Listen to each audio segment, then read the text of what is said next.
Welcome to Real Clear Politics on SiriusXM's POTUS.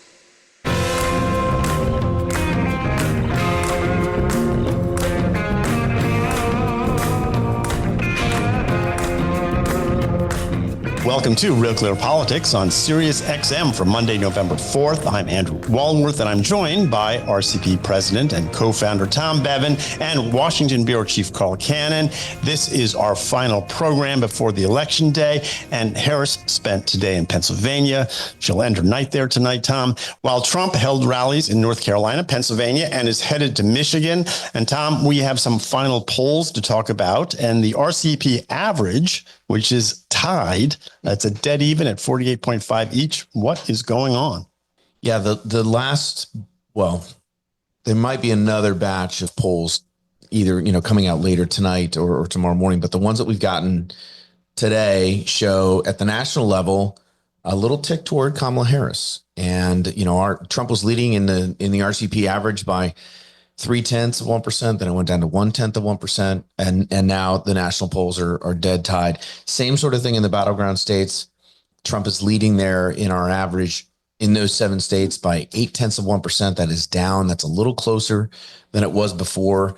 So this is a pick your adventure election. You can see from the Harris folks think they're surging and that she's going to have enough juice to get across the finish line and at least the upper Midwest states. The Trump folks remain confident that they've got, that the GOP early vote is strong enough to withstand whatever the Democrats are going to throw at them. And they feel like they're going to win this election as well. So it is, it's according to every piece of data that we have, or 95% of the data that we're getting, it's going to be a really, really close election. And we may not know who's going to be president on Tuesday night. Carl, have you ever seen anything like this where the polls are dead tied in the national vote right before the day before the election? It's amazing. No, I haven't. And 48.5 to 48.5. So who are who's the 1 or 2% who haven't made up their mind yet? My gut feeling tells me they're non-voters and that this thing really is tied and this will go on all night. But that's the national popular vote. And Andy and Tom, we've been talking about this for weeks. That wasn't supposed to be this close. That we thought, and it's not conventional wisdom exactly. We're just going by 2016 and 2020, that Kamala Harris, the Democrats, because of their big, huge advantage in New York and California, where they pile up votes, would win the popular vote. And we would have thought a month ago, 2 months ago, 3 weeks ago, that if Donald Trump is tied in the popular vote, he's going to win all these swing states. He's going to be the president, but he hasn't pulled out in these swing states. It's tied in the popular vote and it's almost tied in the swing states. What is it in the swing states right now, Tom? Well, I'd been talking about Arizona remains Trump's strongest state. He's up 2.7 in the average there. Georgia, we had talked about also being one of Trump's strengths. That margin has shrunk down to 1.7. Kamala Harris has gotten a couple of, decent polls there that have closed the gap there. And then you get to Nevada's at 1%. So that's a little bit tighter than it has been in the past. North Carolina's at 1.5. But then you get to Pennsylvania, Michigan, Wisconsin. Harris is up 0.4 point in Wisconsin, 1.2 in Michigan, and Trump's leading in Pennsylvania, all important Pennsylvania by 0.3%. And again, just to remind our listeners, for those who haven't been, knee deep in the math, if Kamala Harris wins Pennsylvania, Michigan, and Wisconsin, she can lose everything else and she'd still be president. The Electoral College would be 270, 268. It can't get any closer than that. Andy, the other thing that's going on is these Senate races, in these swing states that we're talking about, the ones Tom just mentioned, all the Democrats have this lead, 2-3 points, and all these. Tom could actually go through the exact numbers. And we've talked about the Senate. West Virginia is gone for the Democrats. They know that. Our guess is, based on the polling, that Montana is also going to go Republican. So that's a pickup. So that would give them what they need if they hold on to all their seats. But the Democratic incumbent Democrat who's in trouble is Sherrod Brown in Ohio. In Ohio, right. And he's trailing. In all these other states, the states that Trump has to win, the Democrat is ahead by 2 or 3 points, which means Donald Trump is running ahead of the Republican candidate in these states, which suggests that Trump is actually doing better than his party. And I would add, Bernie Moreno, I think the Hill poll had him up. So Bernie Moreno is now ahead in our Real Clear Politics average by 0.4 of 1 percentage point, but it's the first time that he's been ahead in this entire race. And that would obviously be a problem for Democrats if they were to lose that state as well, in terms of, them keeping control of the Senate. Yeah. And this is when you want to be ahead, right? I mean, that's the whole point, is you want to be surging at the right time. And it looks like Moreno might have pulled that off. Correct. And some of these other races have gotten really close too. You've got a couple polls that have shown Republicans getting close to tied or even edging ahead in some of these states. Although on average, Casey's still up 2.5 points in Pennsylvania.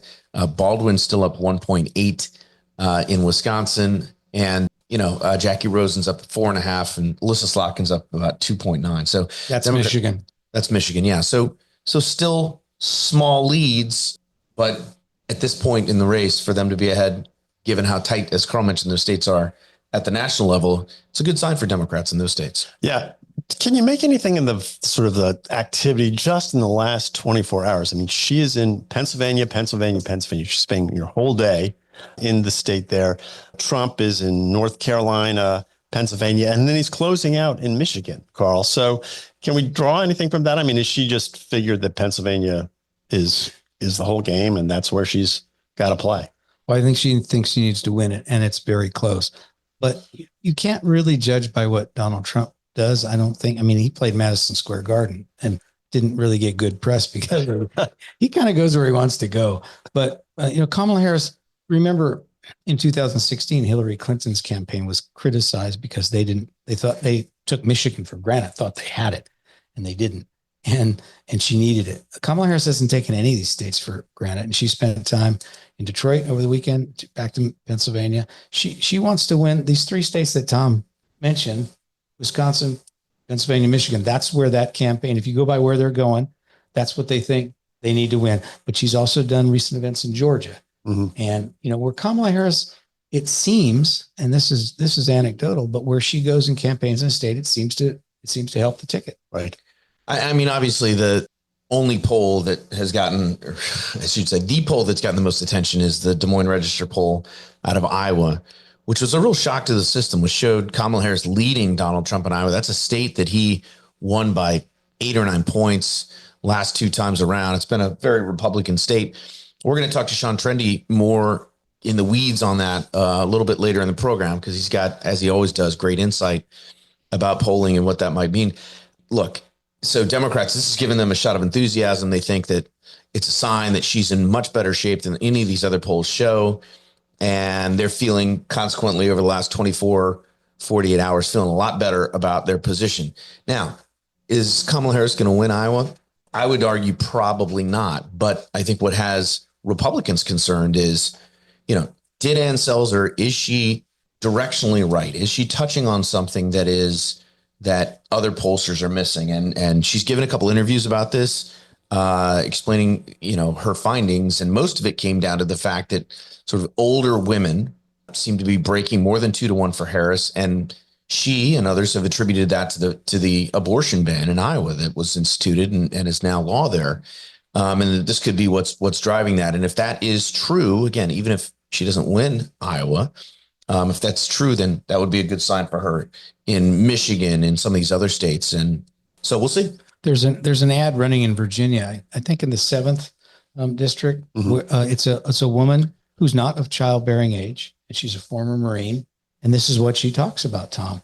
This is not people who think they're going to need an abortion. These are women who grew up, who thought this issue was settled, who thought that Roe v. Wade was the constitutional right, thought that believe in reproductive rights. And what they're seizing on there, and it's evident in this freedom mantra that the Kamala Harris and Tim Walz campaign stresses, is that this was believed to be something that was settled, and there was a core part of women's rights, and that this Republican court and that this Republican ticket no longer believes in that. And it appears to be a galvanizing issue, and it goes beyond just abortion. Well, we're going to have to take a break right here, guys, but we're going to be back with more Real Clear Politics right after this. This is Real Clear Politics with Andrew Walworth on Sirius XM. covering the news fairly and honestly. You're listening to Real Clear Politics on SiriusXM's POTUS, Channel 124. Welcome back to Real Clear Politics on SiriusXM. I'm Andrew Walworth, and I'm joined by Tom Bevan and Carl Cannon. We have one more day until the election. And Tom, what about the closing arguments? Who do you think has got the better argument at this point, and what are the candidates saying? Well, I got up this morning and was putting together the front page of Real Clear Politics, and it was clear that to me anyway, that the memo had gone out. I mean, literally every single newspaper, the Washington Post, the New York Times, USA Today, a couple others, CNN, it was all, Trump ends on dark, divisive note, angry, bitter, dour, and Kamala Harris is all about unity. It's just kind of like, oh my gosh. Look, her closing message was unity, but as Scott Jennings and some others have pointed out, this comes on the heels of, a week of her and her surrogates, calling Trump supporters Nazis. Biden called them garbage. Mark Cuban said that, women who support Trump aren't strong or smart or whatever he said. I mean, it's just ridiculousness.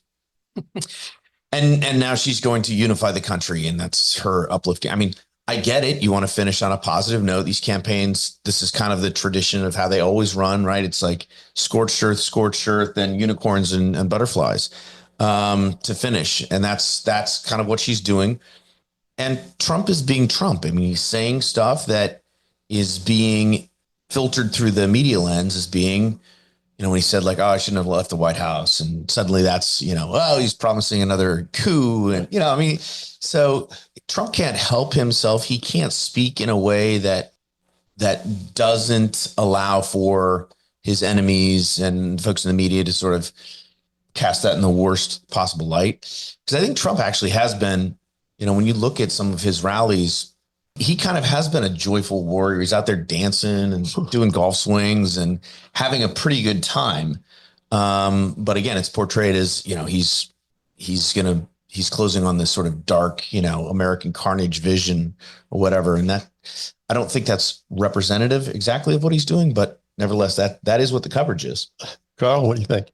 Well, if you know that the media is rooting for the other team, you might want to keep handing them. I totally agree, Carl. Pistols. I totally agree. And mooning them. I don't say you want to hand them loaded pistols, because that will be interpreted. Loaded water pistols. And then you. moon them because they're going to squirt you. How's that? Much better. I just think that, look, Tom says Trump can't help himself. Well, if he doesn't win the presidency, he's going to regret that he couldn't help himself. This could have been that too. This could have been a campaign that was I won't say easy to win, but he chose the hardest possible route. If he wins this, he's going to win. We're going to say in spite of himself. Yeah. Carl, last week you kind of defended Trump on Friday for some of his comments, but then he made these comments over the weekend about the press, your third generation newspaperman or something like that. How did you feel about him saying you had to shoot through the press and he wouldn't feel too bad if that happened? Yeah. See, that plays into what Tom's saying, that, he was making a joke. Was it a tasteful joke? No. But he himself has now been shot. So I think he's able to make those jokes. He's going to get a little leeway there. Look, when I covered politics, and I guess I'm still covering politics, we were taught not to take this stuff personally and make ourselves the issue. Mm-hmm. And that ethos seems to be in decline. Yeah. You think? Well, put on your hats for your future hats for a second here. Do you think we'll know tomorrow night, Tom, who's going to win this thing? Part of me thinks that we might be, because all the data is pointing to it being really, really close, but I think it's possible we could know tomorrow. I mean, if one of the candidates wins, Pennsylvania, and then, North Carolina, Georgia closing early, and then Michigan, Wisconsin. Yeah, we could know. We could know tomorrow night. You think we'll know about Pennsylvania tomorrow night? No, well, I'm saying I think we'll know Pennsylvania by Christmas. I'm saying it could be a situation where there's a sort of a sneaky landslide that nobody's seeing, right? And one candidate ends up winning all these states and it's over. That being said, I think the more likely scenario that all the data is pointing to is, it's going to be Pennsylvania is going to be counting for days, and there'll be recounts, and Wisconsin's going to be 5,000 votes, and it's going to be hand-to-hand political and legal combat in 4 or 5 of these states, and we're in for a 2016 redux that's going to be somewhat of a national nightmare. Yeah. I should say that tomorrow night we will be streaming live from Real Clear Politics, starting after our radio show. And That's so Tuesday night, election night. 7 p.m. 7 p.m. So we'll be here. So listen to us on Sirius and then flick right over to the RealClearPolitics.com and get more of your favorite podcasts. all right. We'll have beer and pizza in here. So you want to listen early. By midnight, we'll be a little punch drunk. I won't say drunk. I'm hoping that's why I'm there's part of me that's rooting that we find out who wins this thing by 10 o'clock so I can go home. But we may be here till the wee hours. I don't know. We may be here till Friday. Carl, what do you think is going to happen? That last poll that we talked about, the top of the show, 48.5% for each of them in the national popular vote. That makes me think we're in for a long evening. The Washington Post had 8 of its columnists choose the winners, and they, E.J. Dionne had everything. All these state, Democrats winning back the Senate, the House going Democrat, Trump winning all these states, except I think maybe Nevada. That's what talking about sneaky landslide. It's not a landslide the way we normally think of it. It's an electoral college landslide. Very close margins in every state. And we've talked about this really all autumn about, will these states break together, these swing states, these battleground states? If they do, we may know a winner. And they tend to break together. They have in the last 2 elections. That's true. But that's a small sample size, as we say. Right. And the upper Midwest states have all voted together for, I think, since like 1980 or something. That's right. I think there's one year they split or something. But And the other thing, we mentioned this. So we mentioned this Iowa poll, and maybe Ann Selzer has found something that nobody else is seeing, and is the sort of key to the election. Alex Castellano said something on one of the Sunday shows this weekend that, talking about the gains in GOP voter registration in a lot of these states has been significant, and it's been underreported. And if you are getting this situation, and Nate Cohn in the New York Times, when he wrote up their final results of the New York Times Siena poll, saying, look, they had a poor response rate among conservatives, which sort of hinted at the idea that there might be an undercounting of the Trump vote again, because people who are supporting Trump simply aren't answering the phone, or they may not have voted in the last, 2 elections or whatever. And you've got these voter registration gains, and then you look at some of the early voting numbers, and so there may be a groundswell of support for Trump that's out there that is not being picked up in these polls. And again, if they're undercounting his support by half a point, the average has been something like 2 or 3 points. And so if it's that, again, he's going to win all these states. Well, and we're talking about Tuesday night. What do we know? Virginia will help us know, even if Donald Trump doesn't carry it. If he's close in Virginia, that means that national number was right. That means, and that's trouble for the Democrats in all these swing states, and maybe some other states like maybe Minnesota or New Hampshire, because if that, so I guess that's what Tuesday night, what I'd look at. Virginia closes early. We'll know Georgia. We'll know Florida.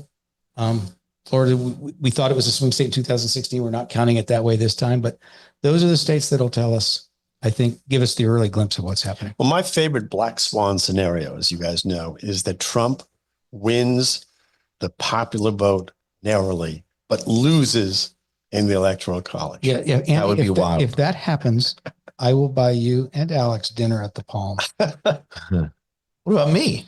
You like chopped liver? You didn't associate yourself with this cockamamie theory. That's true. But I'm not paying for dinner. I'm not saying it's going to happen, but I think that with all the numbers we're looking at right now, the only thing Andy has going for him in that is the data.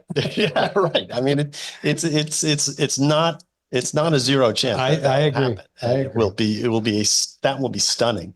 And maybe I'm just associating myself with it because if it happens, I'll look like I actually knew something about what was going to happen. But I'm not predicting it. I just think it's an interesting question. Yeah, if it happens, you'll say you predicted it. Yeah, of course. Well, look, we're going to take a quick break. When we come back, we're going to talk with Sean Trende about this Iowa poll we've been talking about and find out what he says. Don't go away. We'll be right back after this. This is Real Clear Politics on Sirius XM. Informing you on the important issues of the day. Welcome back to Real Clear Politics on POTUS, Sirius XM Channel 124. Welcome back to Real Clear Politics on Sirius XM. I'm Tom Bevan, co-founder and president of RCP. Joined now on the phone by Sean Trende. He is our senior elections analyst. He lives for these moments, lives for these elections. Sean, good to have you back. Yeah, thanks. I live for them. They're going to kill me, but I live for them. Right? This one feels extra stressful, extra sort of, heightened anxiety moment. In part, I think for me, as someone who's watched elections, the data on this election is just confounding, right? And you've got both sides that seem to think they've got the upper hand heading into this election. And there's all sorts of different data points. So let's talk first, Sean, about this Des Moines Register poll that came out over the weekend. Ann Selzer, who's known as a good pollster, threw just an absolute shock into the political system with this poll that shows Harris up 3 points on Trump in a state that he won by, 9, I think, 8 or 9 in the last 2 cycles. What do you make of this? And she's given a couple of interviews sort of explaining her, what she's seeing. And tell me what you think about her explanations and kind of just how are you processing this piece of information, which seems to have set the political world on fire? Yeah, I mean, so look, she is kind of seen as a political guru, someone who knows her state backwards and forwards, and also someone who's a bit of a straight shooter because she has shown, when polls were good for Clinton and Biden in Iowa, she has actually come out with outliers saying, no, this is actually going to be, Trump's going to run away with it. And he did. So that's what kind of, the easy answer that this is just an outlier, and every now and again, everyone gets an outlier. But what gives this a little bit more credibility is that it's from Ann Selzer and that she has a great track record of telling people that they're going to be catastrophically wrong if they go with other pollsters. And so what about this idea that it is older women in particular that are driving this shift, and it's the abortion ban that went into effect in Iowa, and that's because first of all, do you believe that Harris is going to win Iowa? No. So I don't either. But even if that's not the case, even if she loses it by 3 points or something, and Selzer has picked up on something directionally, right. on this abortion issue, with this particular demographic, that other pollsters might be missing in some of these swing states, that would be obviously great news for the Harris campaign. Do you think that is something that's a good explanation for what's driving it in Iowa? And is it possible that it's being replicated in some of these other states without other pollsters noticing it? Well, so that would actually, in a lot of ways, be bad news for Harris. Because I think a lot of people have misinterpreted this. That's a state-specific explanation, right? Iowa had this ban that went into effect over the summer. It energized, the Democratic base here, but that's also why it's not showing up in polling in, say, Wisconsin, because they don't have this ban in effect. But that also strikes me as kind of a just so story. Like we have this poll result that doesn't look right. Our credibility is on the line. Let's come up with a story that can explain it away. Oh, it must be this abortion ban. Probably the simpler kind of Occam's razor explanation is that, the problem that has bedeviled Midwestern pollsters for the past 2 Trump cycles is bedeviling Selzer now. That low propensity Trump voters who will vote for Trump and no one else aren't going to talk to pollsters, and they aren't going to talk to her. And there's nothing you can do about it. One of the things that I've interviewed Ann Selzer, I did earlier this year. I've interviewed her a couple of times. And one of the things about her, and what I think many people consider her secret sauce, if you will, is she doesn't wait. She just makes the phone calls, and whatever the responses she gets, that's what she publishes. And to your point, in previous cycles, it's been accurate. I mean, she has picked up on things by not fiddling with and fudging with her responses to weight who she thinks is going, what most pollsters do, which is making projections, educated projections about who's going to turn out on election day. She just says, look, these are the people I talked to. This is what they said. And, that's what it's going to, that's what it is. To your point, if that's the case, but she's getting non-response bias from all these, Trump voters who won't talk to her, or she could end up with a sample that is terribly, terribly skewed. I mean, I guess the only way of knowing is waiting until the votes are counted, but that has been her secret sauce. I wonder if it's either still her secret sauce or it's going to be, something that's going to hurt her. Right. So that's that, we've done this a long time, you and I, and we've seen pollsters who kind of go against the grain and get it right for a while, and then their technique just stops working, right? Zogby polls from the 90s, Rasmussen polls from the aughts. And so maybe that's the case here, that she's just kind of gotten lucky the past two cycles, although she's been lucky, and she will have to have been lucky for a really long time. So I don't know, it could very well be that this cycle, her lack of waiting, just, finally got a bad sample, and she didn't have the tools to wait around it. Remember, 1 out of 20 polls will just be like flat out wrong outside the margin of error. There's nothing you can do about that as a pollster. That's not a skill thing. That's a math thing. Well, but then there's the question of, Sean, if you get a sample that is just like sort of wacky, okay, this data comes back, pollsters have 3 choices, right? One is to publish it, one is to kill it, and one is to say, you know what, this doesn't seem right to me. I'm going to go back into the field. I'm going to make some more phone calls, and I'm going to either confirm that this data, as wacky as it is what it is, or if I get different responses, then I know that my sample is bad. I think she did have a poll, did she not, earlier, that gave her a wacky number and she spiked it? So I don't know. I've heard that. Remember, I was in Twitter timeout for about 8 months, so I missed a lot of the dialogue of 2024. But I've heard that. I think the thing is, this is her final poll, and she always does a final poll, and so she couldn't quietly spike it. Everyone expects it from her. She doesn't have time to go back and redo it, so she just kind of has to, dance with the one who brung her and hope that she's right. Well, it's going to be, as I said, it's going to be very, very interesting to see how that works out and how it plays into the overall election outcome. Let's talk about the broader, we're sitting here on the eve of election, so let's talk about the broader landscape. Again, we're speaking with Sean Trende. He's our senior elections analyst at RealClearPolitics. Sean, I mean, I've never seen an election this close according to the data. I mean, we have, 12 polls in our national average, and it's 48.5 to 48.5. It is, and I was saying this earlier, I tweeted about this. I went back and looked at all the polls from battleground states in 2020 and 2016. And the number of polls in those battleground states that had the race tied. And it was like 5% and then 15%.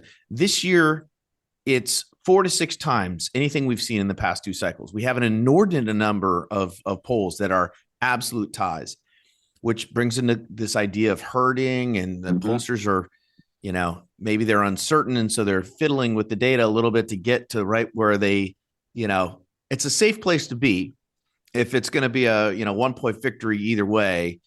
What do you make of these polls and this race? How close it is? The poll phenomena. I mean, what's your take on what we've been seeing here? So one thing that pollsters have started to do to try to compensate for the Trump effect that we've talked about, not answering polls, is to wait on what's called recalled vote, which is they will ask people, who did you vote for in 2020? And if your sample comes back, if you're in Wisconsin and your sample comes back 60-40 Biden, you weight down the Biden votes, weight up the Trump votes until you get 51-47 Biden or 50.5 to 49.5. The problem is that kind of fixes your result, right? Like if the electorate has changed composition, you're not going to pick up on that. It will produce, waiting against it. Yeah, exactly. It will produce exactly what we're seeing, which is all the pollsters giving the same answer because they're all fixing their sample to 50.5, 49.5 Biden. So yeah, it is a big cause for concern and heartburn. But the reaction to the Seltzer poll, you can see the rationalization, right? Like if she's wrong, it's going to dog her for a long time, unfairly probably. It'll be the ABC Washington Post 17-point Wisconsin poll, right? Exactly. Every time anyone talks about a Seltzer poll, they'll be, oh yeah, remember 2024? But, if Trump wins Wisconsin by 4, no one is going to be like, oh, yeah, remember ABC or remember CNN had it tied because everyone else did. Do you think this race is this close, or is it possible that we could see like a sneaky landslide where, again, the polls miss in one direction or another by 3 or 4 points and Harris wins all these states or Trump wins all these states and it's not that close? Yes. I mean, the sneaky landslide is entirely possible. Remember, the data are telling us it's a close race, but the data are going to be off one way or the other, almost certainly. Like it's almost never spot on everywhere. And you don't have to be off by more than, say, a point in either direction on average to start to build these sneaky landslides for the candidates. So, yeah, I think there's a very real chance. I mean, I think the Senate ranges from like 51 Republicans to 57, and we don't know where in that mix it's going to land. It is a close race with a lot of variance election. Yeah, it is. It's weird because it feels like it's close, but there's also these possibilities that we may go to bed early on election night, or we may, but let's just assume for the sake of we got about a minute and a half left. Let's just assume for the sake of argument, it's pretty close and the polls are fairly accurate and whatever.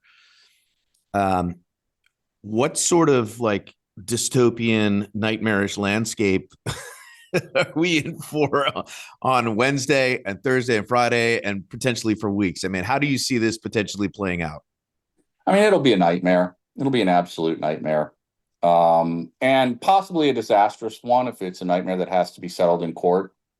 I think Bush v. Gore took place in a different America where we weren't as angry as with each other and we weren't as polarized. Mm-hmm. I think if Trump is leading after the votes are counted and they litigate themselves to victory or vice versa, it's going to be a disaster for the country. So that's I would rather Harris win big or Trump win big than the knife fight scenario. I was given an interview. I just said the same thing. I mean, what America needs is just a good old fashioned ass whooping one way or the other. So 5,000 votes in Wisconsin doesn't matter, right? It's like, it's irrelevant. Your puny lawsuit, wouldn't change anything. So, I mean, but I don't know that that's going to happen. All right. Well, we're going to find out soon enough and we will have to leave it there. Although Sean will be with us live on our election night streaming on RealClearPolitics.com. So please join us. We're going to have a lot of fun. It's going to be great. Sean Trende, Senior Elections Analyst for Real Clear Politics. Sean, thanks as always. Thank you. All right. We're going to take another quick break and we'll be right back with more Real Clear Politics on SiriusXM after this. It's real, it's clear, and it's on POTUS. It's Real Clear Politics. SiriusXM 124. Informed viewpoints spanning the ideological spectrum. You're listening to Real Clear Politics on POTUS, SiriusXM Channel 124. Welcome back to the show. I'm Carl Cannon, Washington Bureau Chief of Real Clear Politics. It's the day before the election. Talking now with Greg Orman, an independent from Kansas. He's actually talking to me today via Zoom from Minneapolis. Thanks for joining us, Greg. It's good to be with you, Carl. Well, Greg is the kind of person there's a famous Rudyard Kipling poem about the man who keeps his head about him when everyone else is losing theirs. Greg's written a column for us we ran today. Greg's keeping his head about him while the two political parties are basically, their closing argument is that the country ends if they don't win and that it will be stolen. That's particularly prevalent on the Republican side, I'd say. Greg, is that fair? I think we're certainly seeing more instances of that on the Republican side than the Democratic side. Yeah, but okay. And, why don't you tell our listeners about you and I had a great conversation and it turned into this column you wrote. And you were driving in Pennsylvania, which is ground zero for the craziness this year. And just tell our listeners about the epiphany you had because I was really struck by it. Well, I was, as you said, driving through Pennsylvania this weekend, and I was struck by all the historic sites that I saw on the street signs as I was making my way from Philadelphia, where the Continental Congress got together to sign the Declaration of Independence, to Harrisburg, unfortunately for a memorial service for a good friend's father. And I was just struck by the fact that while we are divided as a nation right now, and while both sides seem to think that the election of the other side would really portend the end of the American experiment, we've been in tough spots as a nation before.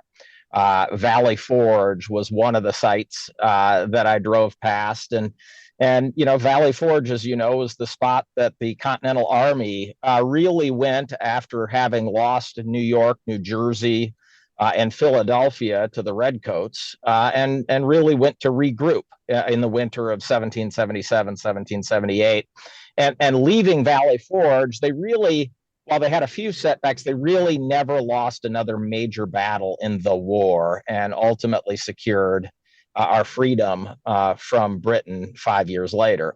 And then Gettysburg was a prominent street sign that I saw on my way to Harrisburg, some 200 or 2 hours or so west of Philadelphia. And, Gettysburg was clearly the site of the bloodiest battle, roughly 50,000 casualties in that battle in the Civil War.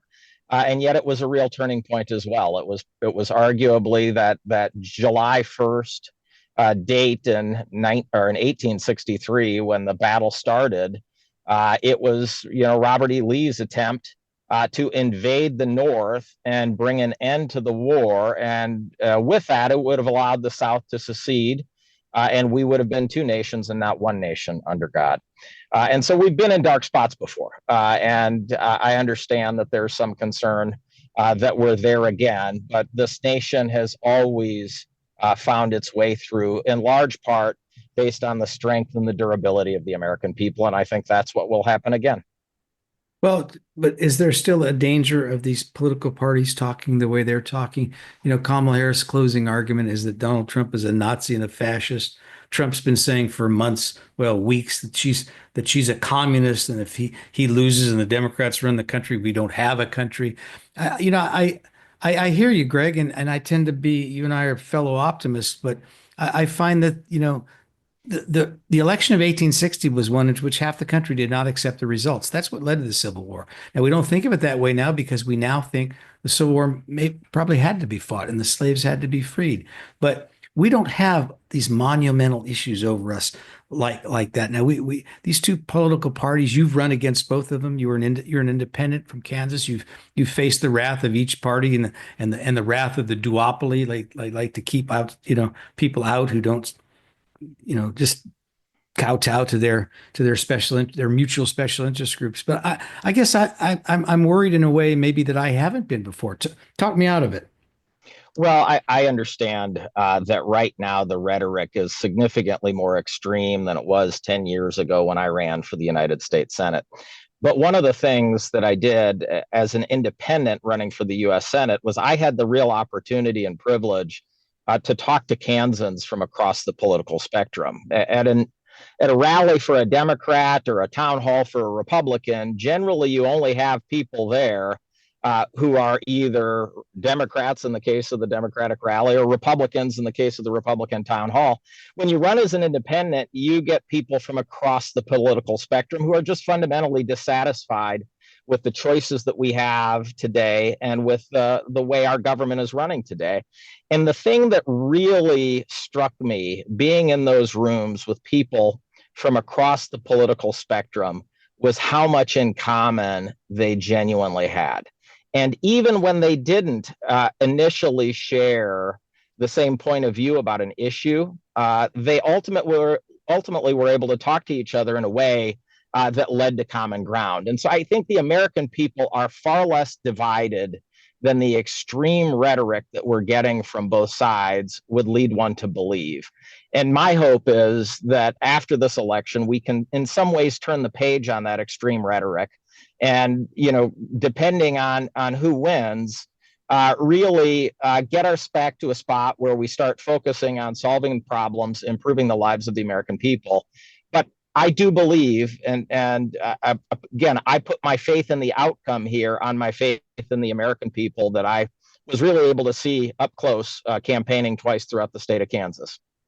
You're listening to Greg Orman, independent, Kansas, ran for governor of that state and Senate, frequent contributor to Real Clear Politics, has a column on our front page this morning. I'm Carl Cannon, Washington bureau chief for RCP.